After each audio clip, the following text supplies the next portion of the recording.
Dans le nec plus ultra de la technologie, puisqu'en fait on parle d'un grand saphir, hein, il est bombé, il est anglais, et tout ça pour avoir une intégration parfaite entre la boîte et le saphir. On reste sur des niveaux absolus de marché horloger remarquables.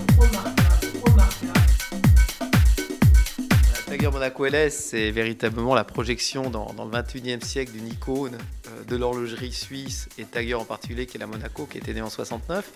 Donc 40 ans après avoir redéveloppé la Monaco originale, très fidèlement par rapport à ses codes, cette fois-ci, on innove encore plus en proposant un nouveau design, de nouveaux carrés, de nouveaux très forts en caractère, mais avec des formes plus intégrées, au même titre que l'automobile du 21e siècle est plus intégrée que n'était l'automobile des années 70, qui elle était un petit peu plus anguleuse et géométrique.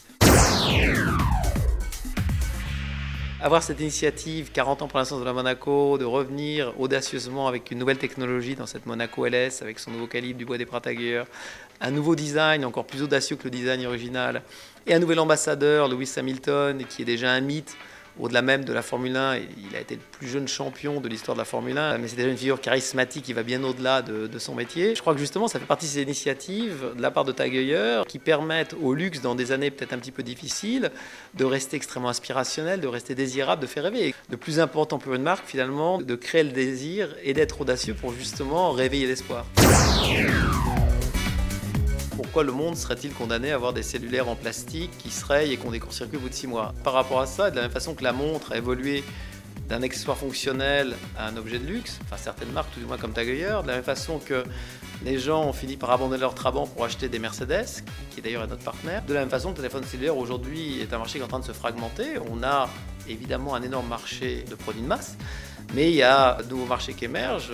On a entendu récemment une marque parler de téléphone jetable. Vous voulez vendre votre voiture et une fois qu'elle est vendue, vous jetez le téléphone qui était un numéro que vous ne souhaitez pas laisser accessible à tout public indéfiniment.